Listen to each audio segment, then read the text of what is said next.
I want to discuss with you perhaps what a day off means, if you wish.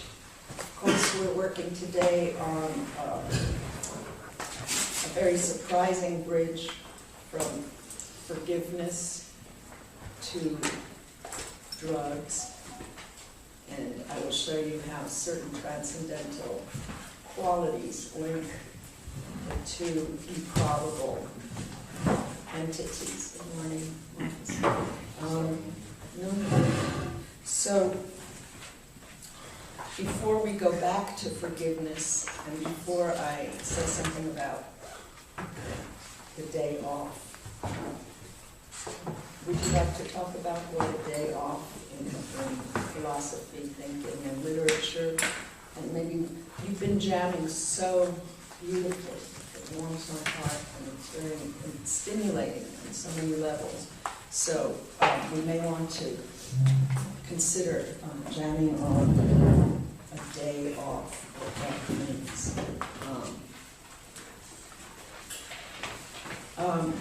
Is it off the calendar? Is it off the charts? What can happen? A lot of horror films, of course, locate their action on vacations. And so something opens up, and that may seem banal or like a little semi-philosophy from cultural studies or something that is shunned here. At the same time, it's very, there's a kind of ontological rip, and I want to just plunge into the fissuring with you of the day off, its dangers, its promises, its enticements and seductions, and what happens to time. Does time stall? Does time actually shift registers and clocks? Do you know the difference between ontic and ontological? Mostly. Do you want to explain it by any chance? Looking at you. Yeah. Oh shit, it's a good start. It probably. As I understand it, which could probably be wrong. That was a lovely beginning. Since I'm your trainer. As your trainer, I tell you, I appreciate that kind of self-debasement, tremor of anxiety, hesitation, self-canceling utterance. It just makes me dream. But I will take, as I understand it, which is a wonderfully ambiguous locution, very elegant, but I will strike, if you don't mind, and it's probably wrong. Because I have to teach you also to stand, you know that horrible song, Stand By Your Man?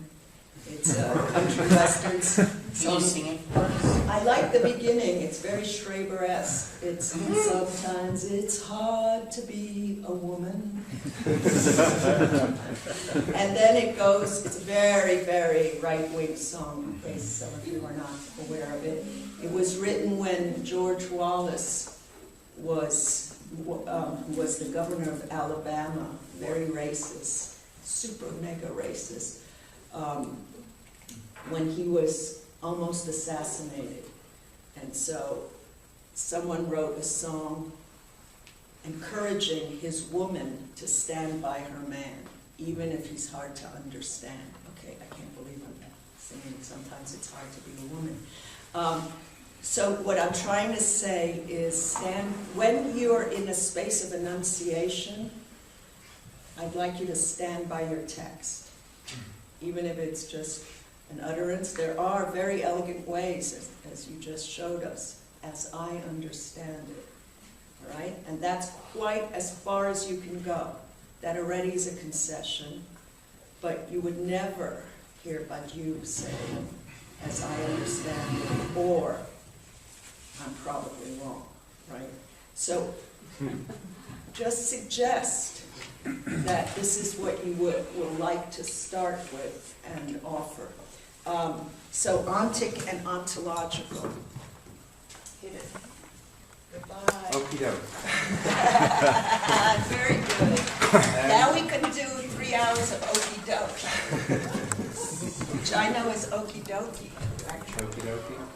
Okay, so, do you know what okay comes from, anyone? Is it No, from we're stamping the chassis? I got of it in the cars? Scrabble dictionary though. Oh.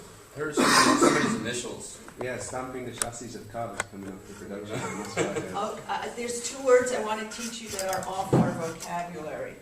Okay and snafu, which will help us.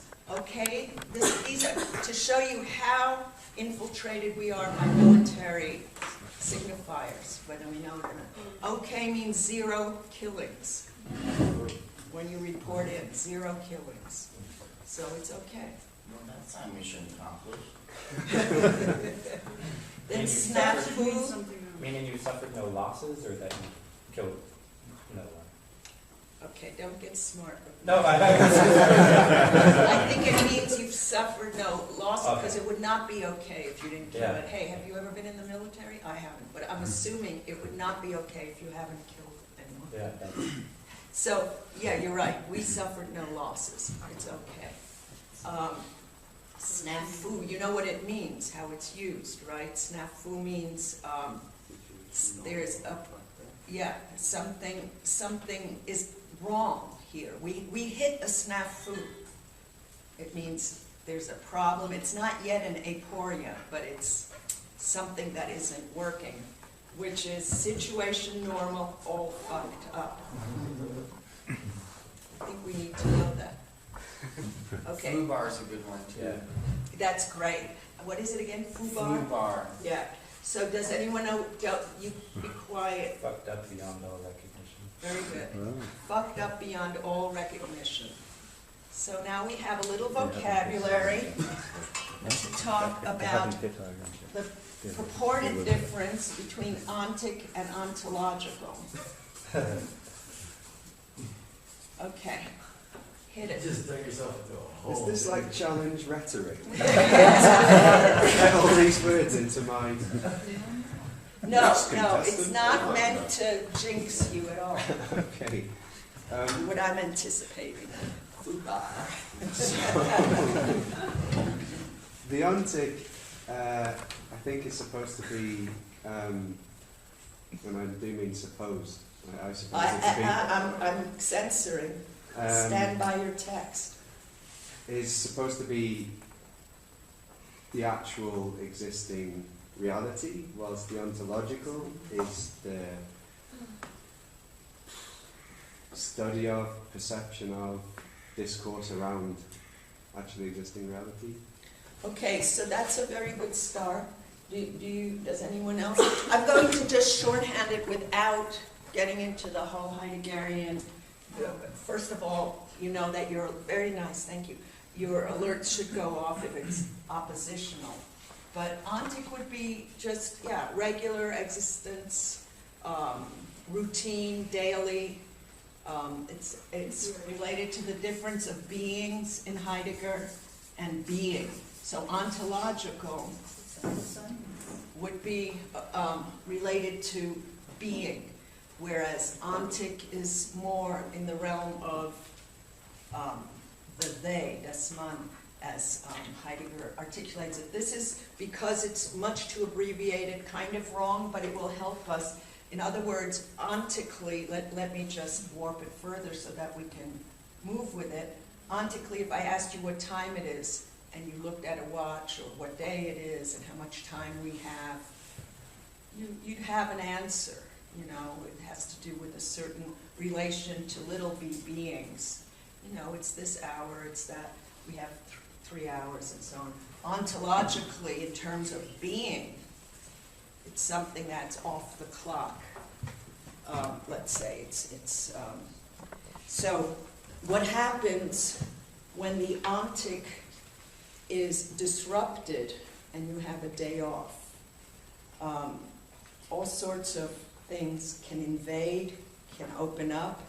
You may be thrown, let me get rid of the have, you may be thrown into a so-called more authentic relation to being, which is when all the demons come out, or the horror gets invasive or manifest in a certain way, things that might have been more or less forgotten or repressed or kicked to the curb in your daily relation to time and being, you know. So something opens up, perhaps. Something suspends. There's a suspension of ontic time on a day off, supposedly. Certainly if it's considered a holiday, which Heidegger explicates in terms of his reading of Hölderlin, the poet Hölderlin. What is a holiday? And this is something that I tried to bring up, but I want to come back to briefly. But first I wanted to say something that seems absolutely marginal, if not insidious and ridiculous, in terms of forgiveness. It's hard to locate what I'm about to say. It's quasi, not even, minimally, nano-politically inflected. So every year in the United States of America, there's a holiday called Thanksgiving. Have you heard about it? Thanksgiving? When one gives thanks, which, by the way, acts of thanking for Heidegger are intricately linked to thinking. Thinking and thanking not only etymologically are paired, denken und danken, but thanking is the way, thanking and tied into a relation to the call, have everything to do with thinking. Heidegger dropped philosophy. He ditched it because it was too academically appropriated. He wanted to know what thinking is, and therefore wrote, among other things, Was heißt denken? What is thinking? What is called? What calls for? What does thinking mean?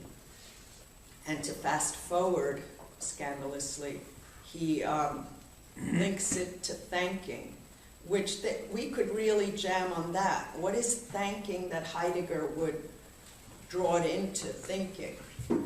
Thanking, what would you say?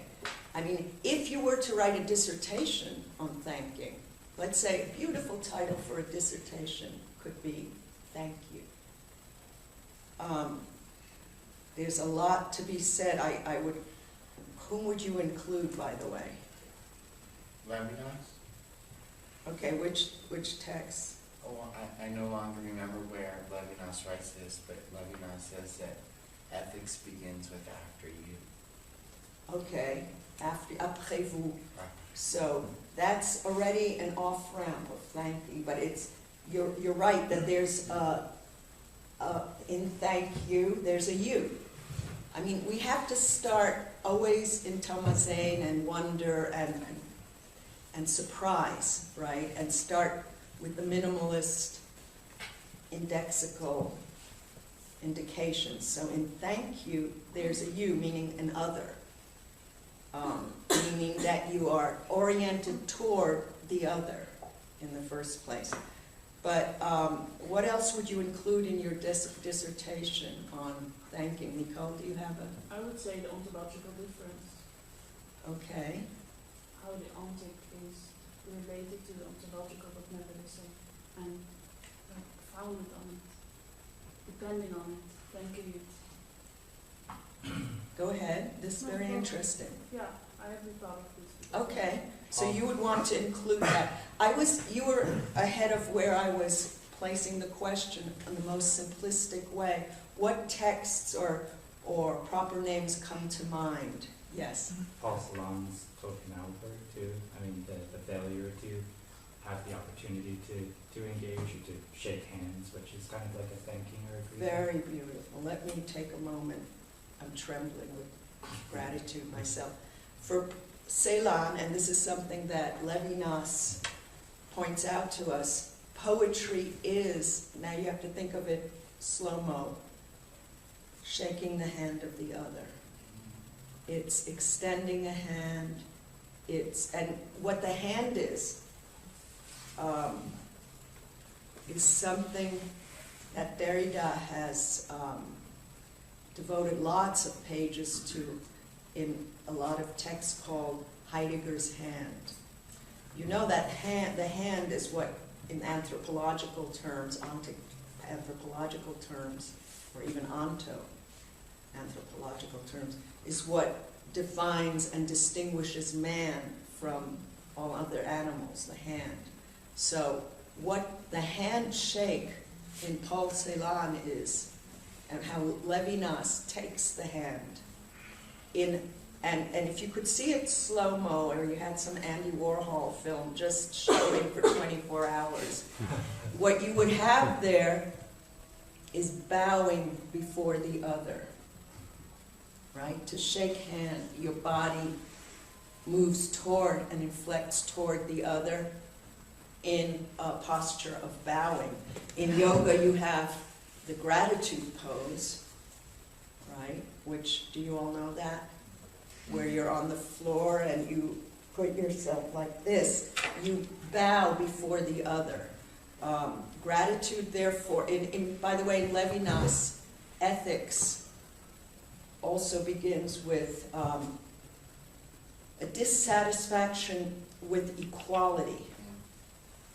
The notion of equality, because equality isn't good enough. It's too mathematical.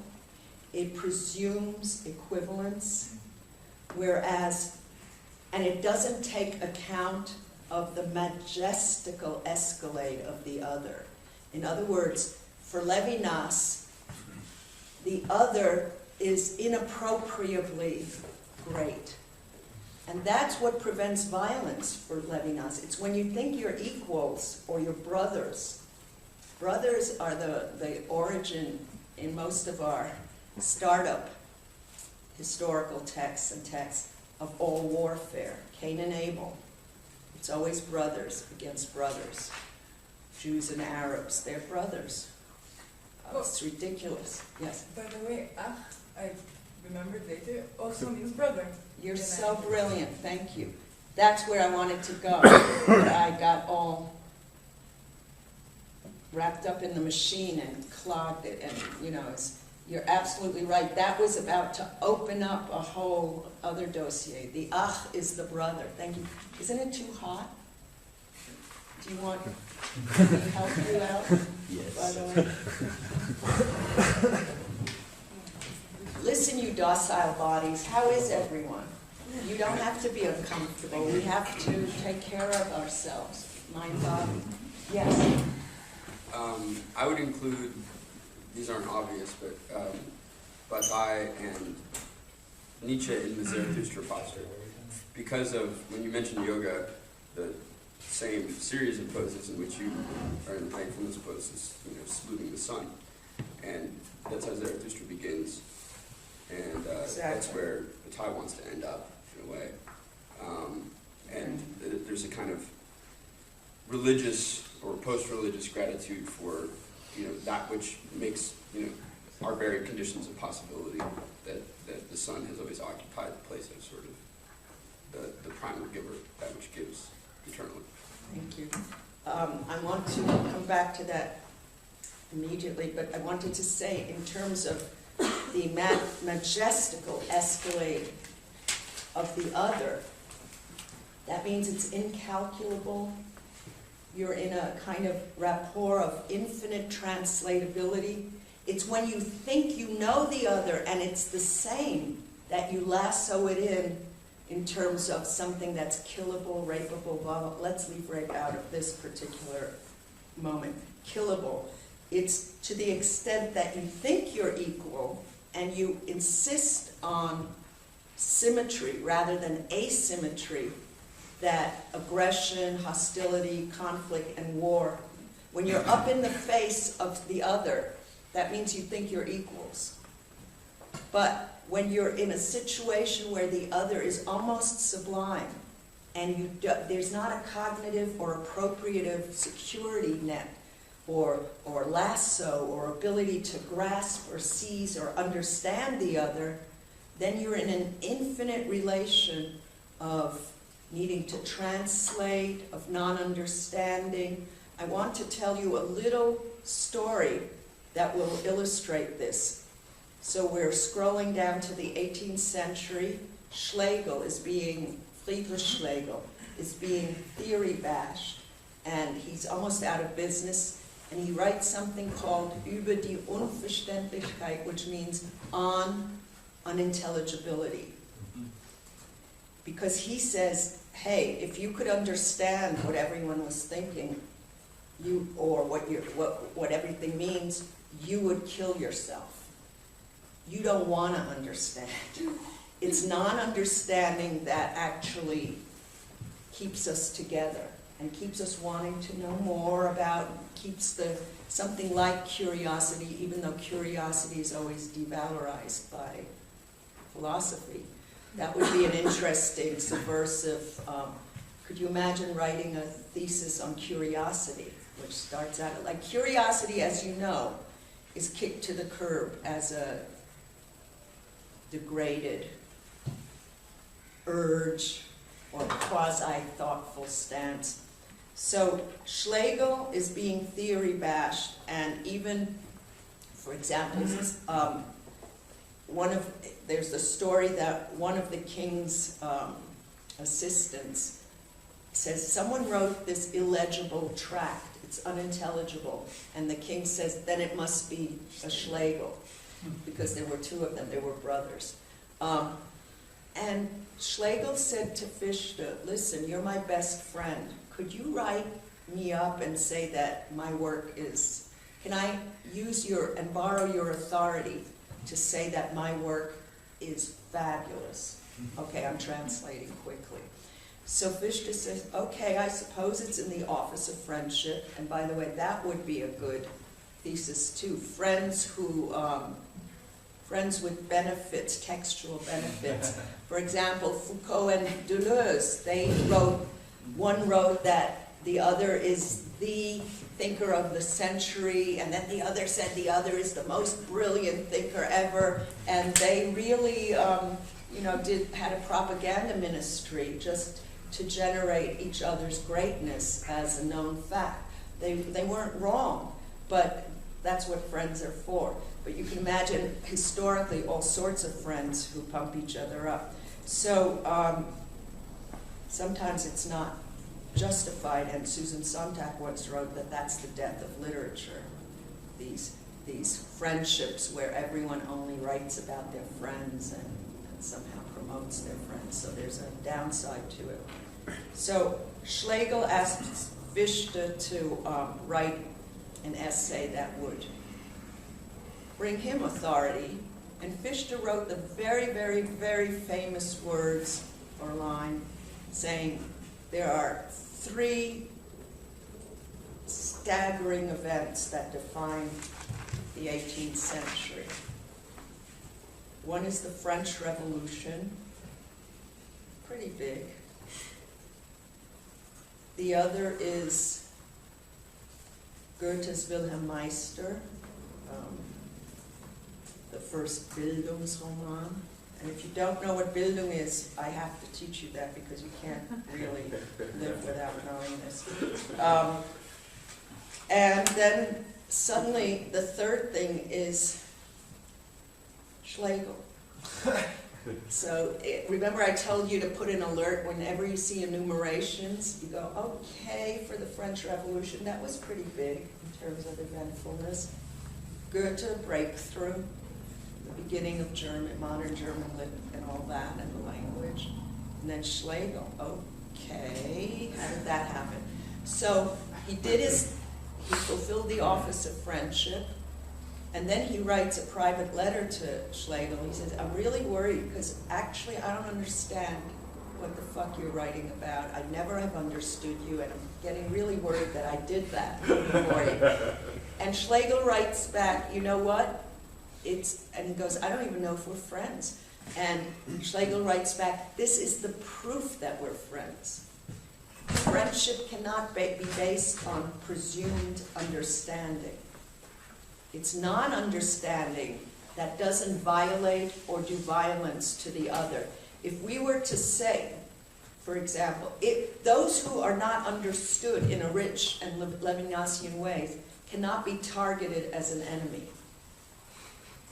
One knows, in a militaristic sense, what the enemy is up to, or it's part of a game, or what they're capable of or not capable of. It's all calculable, even those calculations very often are mistaken. But if one were to say, you couldn't imagine Bush or someone saying, I don't understand, well, he didn't, but I bow in non-understanding of the other, or the majestical escalade of the other puts me in a state of awe that is incalculable. So these are other economies, or aneconomies, that I wanted to bring to the fore. Just saying it way too quickly and in shorthand, in the book Stupidity that I was honored to see that some of you are reading, that's my ethical stance. It's a little bit of a warp where I say, I am stupid before the other. That's what I try to kind of enact, and we can talk about it if you want, and also install, which is the, let's say, giving part of I don't get it, I don't understand you, I don't get it, you're infinitely in excess of what I can grasp, and I will work on it eternally, you know. That really would be a non-violation of the other. It's when you think you know the other, or you can appropriate, or you can define or reduce to a formula the other, that you can then zap them in a certain way.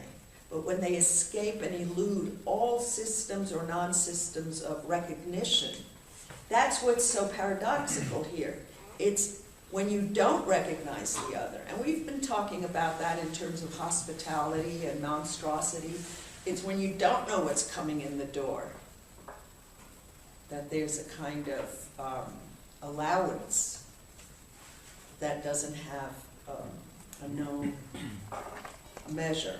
So, can I say something yes, very cheesy? Cheesy.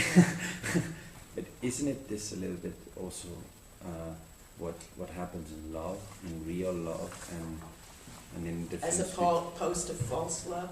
Go ahead.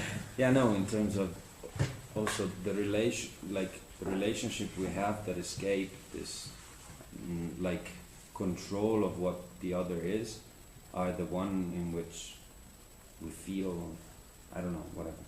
So, Sweetie, why do you think that's cheesy? oh, okay. I'm gonna blush. So. Okay. I could give 3 hours now on the blush, and how the blush doesn't scan in legal discourse. This is something that Lyotard says. What gets through and what gets blocked out of litigibility or juridical utterance. If someone is on the stand and they blush, that just doesn't register, you know, and this is a problem for Lyotard, this excess that is not in language nor outside of language.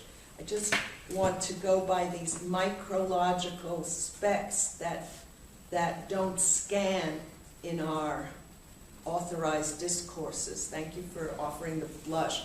And for example, one of Kleist's entire stories depends on the unreadability of the blush. We can go back to forgiveness. If someone blushes, are they avowing something?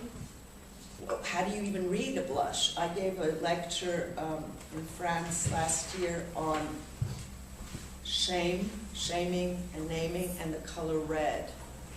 What happens when there's a red splotch? All of Hawthorne's work is calibrated on red, on a spot, which could be a stain, which could be an accusation, which could suggest, but what does a blush mean? Does it mean that there's an interiority that got somehow inexpressibly expressed? How do you read the stain? I try to read stains and specks and motes and things that don't seem, but that's how I try to take the whole house down, rather than with those big truth serum injections or but let's look at something that seems to fly underneath our radars. What's a blush? A blush what if Eichmann had blushed? Unthinkable, a Nazi blush. Why? Yes? Would the silent blush be a phrase event? It would be a phrase event for Lyotard, absolutely. On the order of, you said silent blush. That was good. Well, Is there a loud blush? Is there That a would be loud blush? great. I That's don't know. beautiful. That's Yeah. two questions. Yes, a phrase event would also be, and things that don't scan, things that fly under the radar of cognitive grids that we recognize. For example, if someone has a nervous tic or starts shaking their foot in court, does that register? Or what does it mean? And so on and so forth. So you bring up love and relatedness, and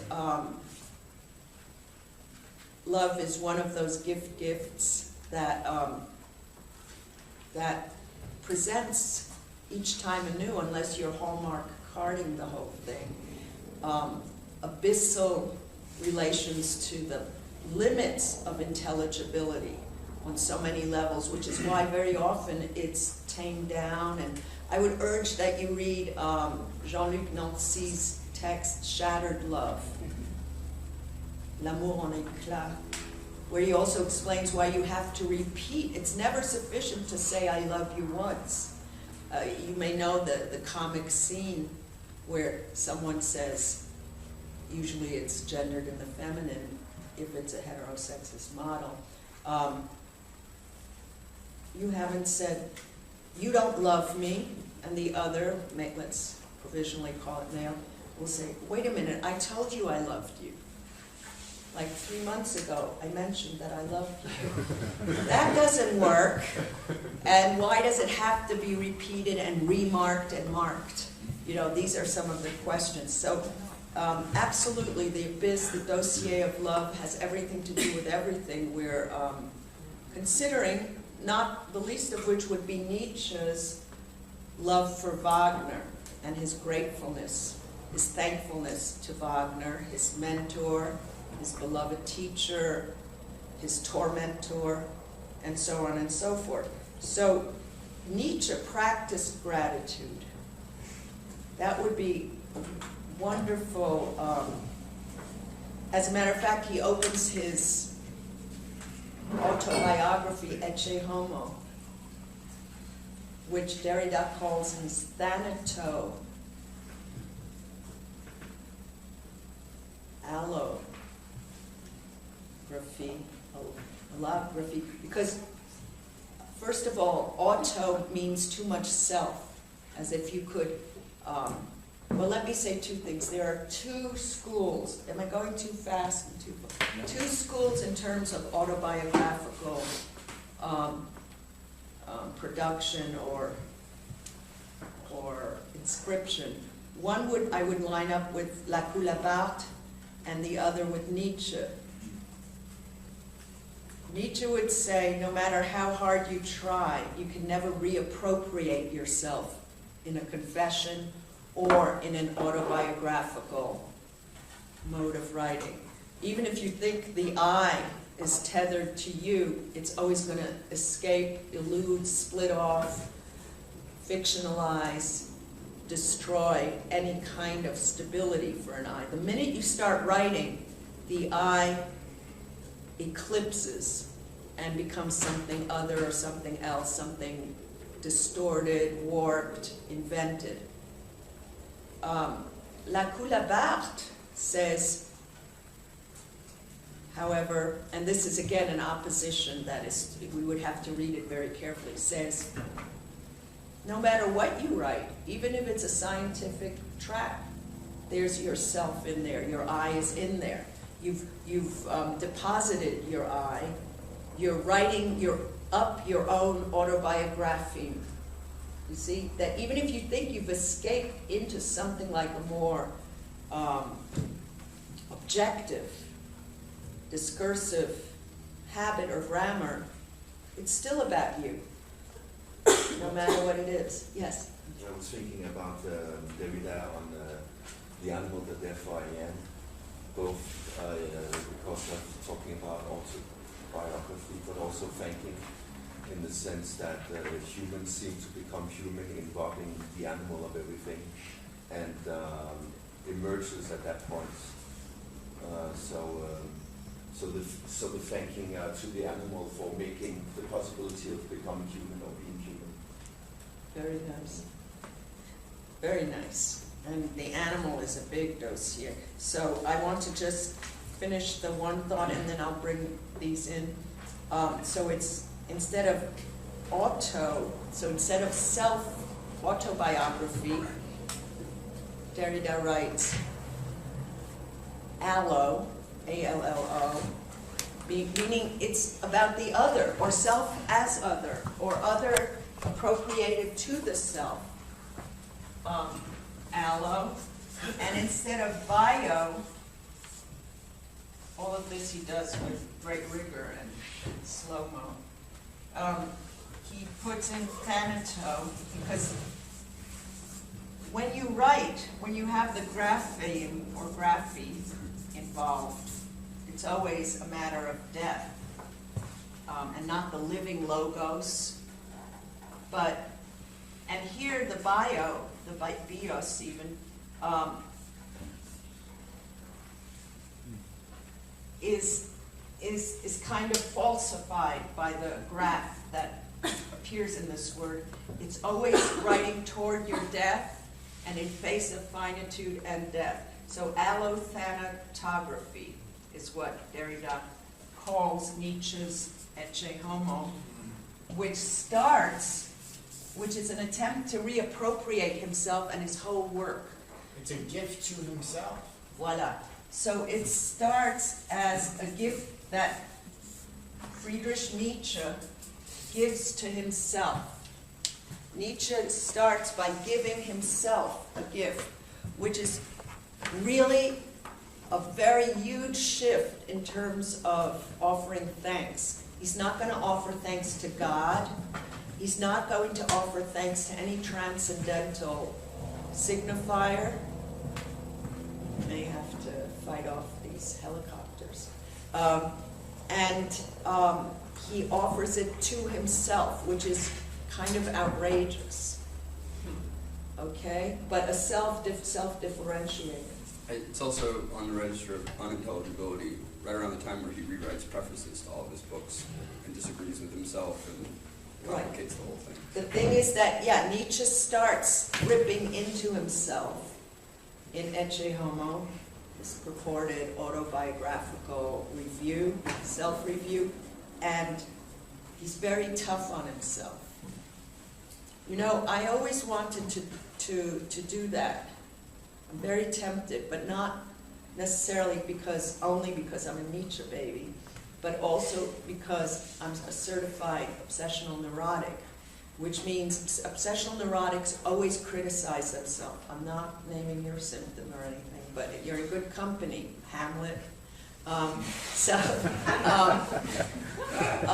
Obsessional neurotics rip into themselves, are fraught with doubt, hesitation, and so on and so forth.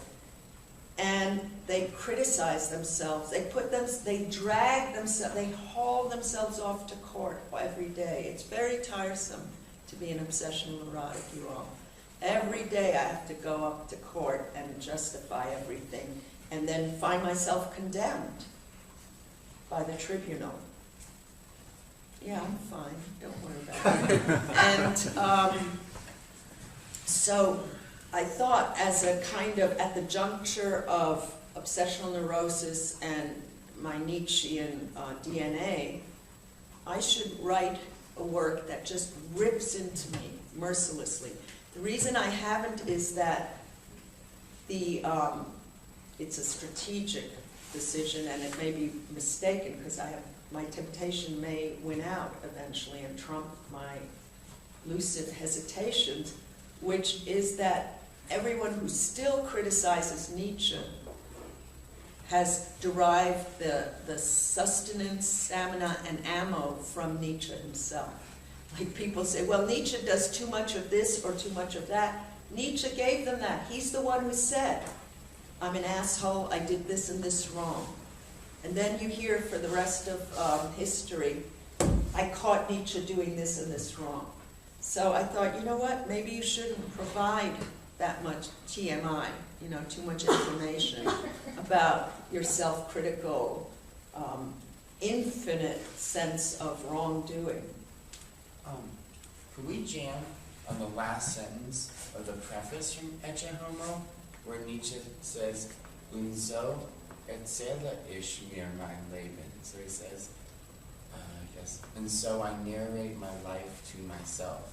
And I think when he does this, he really highlights or he's making a philosophical point about the non-identity between event and memory. And that all he can do, trying to look back, is narrate to himself and fictionalize events. Because I think if you read this text closely, I don't know if Nietzsche feels that he has access to his own life or to his... Right. There's a movement of expropriation. Go ahead. I think that you touched upon, in a way, the creative aspect of genealogy.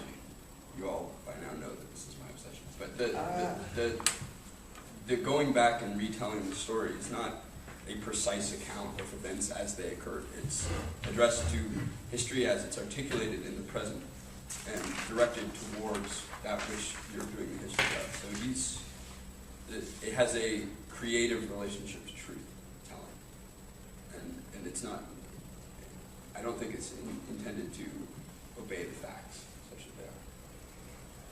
But it's not even intended to posit facticity and so on. I would like to jam on that, but I have to move on, so to speak. But no, you're absolutely right that it ends, and thus I tell myself my story, splitting the self, as you said, but offering a narration to a self infinitely wrenched from the self that is going to inscribe, and so on and so forth. Now, I want to just stay on momentarily, and then I'll ask Sasha to speak. The gratitude. Nietzsche is a thinker or a philosopher, and he's not a man, he's dynamite. So he's a thinker of gratitude. And this is part of his, so to speak, ethics, believe it or not. So when he broke up with Wagner 500 times, he had to practice Nietzschean thought in breaking up, and this is where I come back to love, because the cheesy stuff is crucial. Heidegger says that we are still in the consequential light of Nietzsche's momentous and decisive breakup with Wagner. He says it's historial, not only historical. Historial means it's founding, it's institutional, it institutes something. So Nietzsche has to perform a breakup that is Nietzschean, which is to say, there's a whole Nietzschean code of ethics. First of all, I stand alone. When I face off and have to break up with the other, I'm not going to, it has to be done without ressentiment or resentment, meaning, there's a lot of moments in the way that Nietzsche breaks up. He breaks up only with causes that are victorious. In other words, he never sets himself up against someone who's weak or can't defend themselves. It's only when the other has hardened into an iconic position and has become, so to speak, much too quickly inauthentic with himself. And when Wagner veered to the right and became a nationalist icon, Nietzsche had to break with him. At the same time, when people said to Nietzsche, it's good you broke with Wagner, now you probably love Brahms, or you love another figure. Nietzsche said, "Are you kidding me? Wagner was a windfall in my life. I will never stop loving him." So there's something about not renouncing the history, not forgetting in some sort of resentful way, not saying, "You harmed me." There's a whole responsibilization of the one who must break up. And for Nietzsche, by the way, the greatest character in Shakespeare is masked and covered up by Hamlet, who's just for Nietzsche, not the one that Shakespeare bowed before, but Brutus. Brutus had to cut, as you know, with Caesar, whom he loved. And this cutting with love is something that is part of Nietzsche, the Nietzschean ethics of gratitude. I have to break with you where you deviate from your own greatness. I have to do it even though it would be easier to stick around, stay fused, confused perhaps, but I have to break with you in honoring you. Yes, please. Is this what Nietzsche means by vengeance? Is this the vengeful act? Or is there a difference between his breaking up with Wagner and the sort of how he reads like the history of That's an excellent question, and the first step would be to say no, and then we would come in and show how there's a problematic boundary to, yeah, very nice, very nice. For Nietzsche, there's something unbelievably sublime about the way that Brutus stabs Shakespeare. Caesar. Caesar, sorry. And you too, Brute, my best friend, and you plunge the dagger. My son, My best son, friend. and you plunge the dagger in my heart. And if you read, by the way, Nietzsche never stops breaking up with Wagner. There's Nietzsche contra Wagner, there's, what are the other texts? He just keeps on saying, okay, we're done. Next text, and you did this, and he tries to hold it back from being resentful or non-Nietzschean. So it's a real balancing act of honoring, and even when Nietzsche was Wagner's cheerleader at Bayreuth, which was the Woodstock of first Lollapalooza and so on. Nietzsche, when he was his one cheerleader and said a great event is happening, it's called Wagner, he already had a sense of Wagner's inner thoughts. So he was already establishing a target zone, already breaking up before he knew he was ready to, his text was breaking up. But in any case, in terms of thanking and gratitude and Nietzschean, have any of you seen Hitchcock's Rope? Oh, that's the classic movie? Yeah. What? What did you say? I said that's like one of my favorite movies. Okay, so in Rope, do you know the story? These kids are the students of, do you want to know the story? Yes, please. Are the students of Jimmy Stewart, who has given a course on Nietzsche. And they want to offer, out of thankfulness, the way you say in English sometimes, fuck you very much. Or there's a problem. How do you thank a beloved teacher without bringing a dead mouse like a cat? I mean, this is one of the questions of Rope. How do you thank the teacher in a whole transferential episode? By the way, Hitchcock doesn't cut.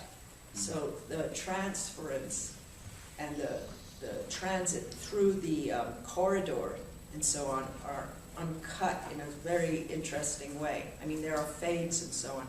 But the film is about a problem in teaching Nietzsche because the kids want to thank the teacher by killing one of the students, a weakling, a wimp, someone who really wasn't up to the level of the teacher's teaching. So one of the questions that Hitchcock makes us ask is, what are the limits of our relation to texts that rouse one to revolution, to thoughts of the Übermensch, superhuman, transhuman, Superman, and what are the catastrophic consequences of reading historically and referentially and being stoked somehow and encouraged, inflated, and enraged to a movement of almost mimetic enactment. They thought they were doing the teacher a favor by killing off Nietzsche style, one of the students. So the questions that this poem, text, film raises is, how do we even read? Where does it go? What are the limits of teaching? What are the danger zones that teaching engages without acknowledging or in disavowal or denial? You have Jimmy Stewart gulping whiskey down because it's like, oh shit, oh fuck, what have I done? I've taught too well, which means badly, because they were pushed toward either the real or the referential world into action.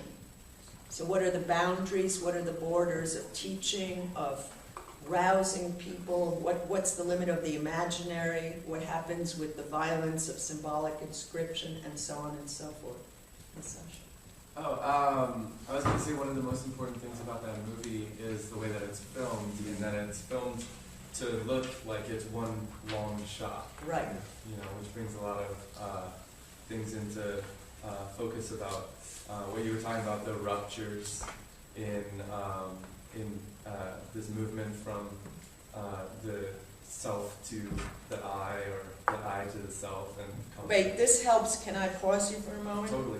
Because this shows where the kids are non-Nietzschean. Nietzsche is a thinker of rupture, breakup, disidentification, distanz, which is the distance of the dance. He's the first philosopher, by the way, to put his body on the line. And he's dancing, distanz, distance, the dance of distance. He broke with everything that it looked like he was going to identify with. His profession, he dropped out of school, he said his name was not German, he was Polish, he was not this, he was not that. He just performed successive cuts and ruptures. Whereas the students transferring onto Nietzsche didn't understand. You remember when Zarathustra, I think we mentioned it here, tells his disciples to get lost. He doesn't want disciples. This is very Nietzschean, the injunction to get lost. Don't identify, this is, by the way, the anti-Christian moment. Jesus Christ never told his flock to get lost. You have to lose me? No. Nietzsche is always saying, disidentify, break off, back off, out of my face, and do not idolize me. This is a very important moment that the film shows the kids have not learned in their transference, because Nietzsche would have said, just pause this and get lost. You misunderstood. You always misunderstand. Yes. I was just going to say the film, in a sense, reads itself when there's the doctor, I think he's a doctor, some other well-educated person, he has this soliloquy where he says, I think you two boys are Nietzscheans, something like that. Do you remember that bit? And it sort of does that reading where his critique is precisely, there's this kind of over-fidelity to this this discourse. Right, and the rope, I mean, it's called rope, which in English is a little bizarre. It's not called the rope or a rope, just rope, which is bizarre as a title. The rope is one of these signifiers that circulate and in itself are meaningless. This is very important if you will read Paul de Man's Purloined Ribbon, for example, in Rousseau, which is about the circulation of a ribbon that takes on meaning in different contextual milieu and different eventful inserts and departures. So rope as such means nothing, but the rope starts out as that which ties the books of the students, as that which strangles the victim, and as that, I don't remember it as closely as I should, as that which travels like a pure signifier, and finally is offered to the father. This is the remnant, the residue of your son. So it's a murder weapon, and rope is so flexible that it can be anything. It can tie things up, it can strangle, it's a murder weapon, and so on and so forth. So you might want to look into objects or things that travel as pure signifiers, meaning they don't have meaning in and of themselves, but acquire and lose meaning as they're put in different contexts. Yes? There's also the famous saying, give someone enough rope and they'll hang themselves. That's very nice. Yeah. Yeah. Give someone enough rope. Maybe that could be... as in the sense of in this movie, he gave them too many signifiers they couldn't handle, you know. They were overloaded with a... That's very helpful, yeah. because on the one hand you have rope that is pure signifier, then you have these poor readers who try to attach it and rope it down, tether it to meaning and to reference. That's very helpful. So these students are not allowing for the free-floating signifier or something that would be somehow released from reference or historical action. Music stretched out in a deep place is like a thread in the water. That's Neruda. He was also talking about people trying to find meaning when you can't find it. Say that again. He said, right? Yeah, something like that. The hope of the English, the music stretched out in a deep place is like a thread in the water. I think the idea is that this idea of dying before you die, to die to your theoretical structures that sort of can hang you, to disidentify with your former identity is the same thing as dying before you die. The idea of do not let your revelations constrict you. That's, I think, That we could certainly read bifocally with Nietzsche in certain ways. Did you want to say something else, George? yeah, I guess something along those lines. It sounds like the lesson is this idea of dying to your own identity, which signifies the idea of not letting those structures or being aware of the structures that can constrict. And the structures Or not thinking, just to make it a little coherent also, thank you for this, is that you're not thinking you have understood. Breaking off from anything that seems to congeal and stagnate and stall into meaning. Nietzsche's last utterance to us, which is also an earthquake, by the way, it's unprepossessing appearance, is, have I been understood? Question mark. And that still resonates in these mountains. Have I been understood? So it means I'm not saying you haven't understood me, it's a question. And for a philosopher, note, I want to get somewhere with you today, I realize, note the hesitation. He's not saying this, he's not philosophizing with a hammer now. He's not saying, this is what I meant, this is my truth. Of course you've understood it, it's transparent, or it's manipulable, or usable, or readable. He just signs off with the unreadability.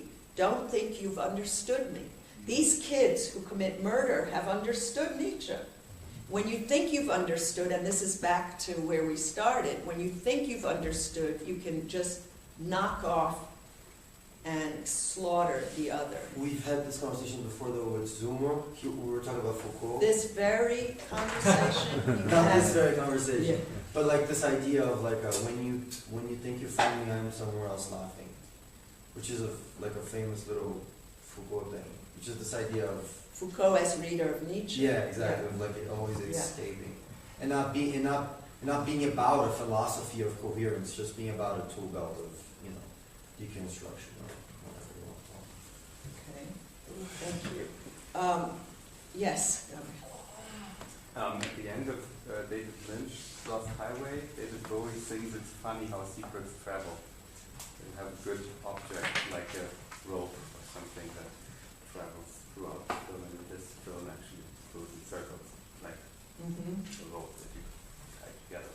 And the wish to tie it all together and have it call it a wrap, and have a closure. Thank you very much. So, gratitude for Nietzsche involves a cannonade of gratitude. It really very often is, in order to show my gratitude to what you mean or are, I may have to mow you down.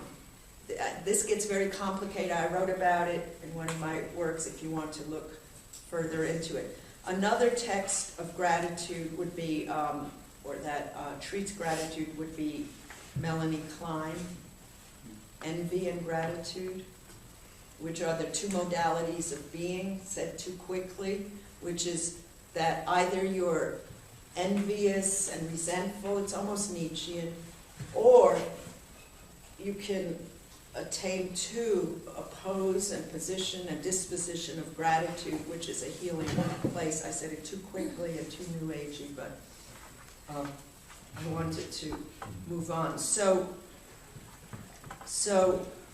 all this came from a thinking, jamming, almost an automaticity around Thanksgiving, which has thanks and giving. We're moving toward forgiving.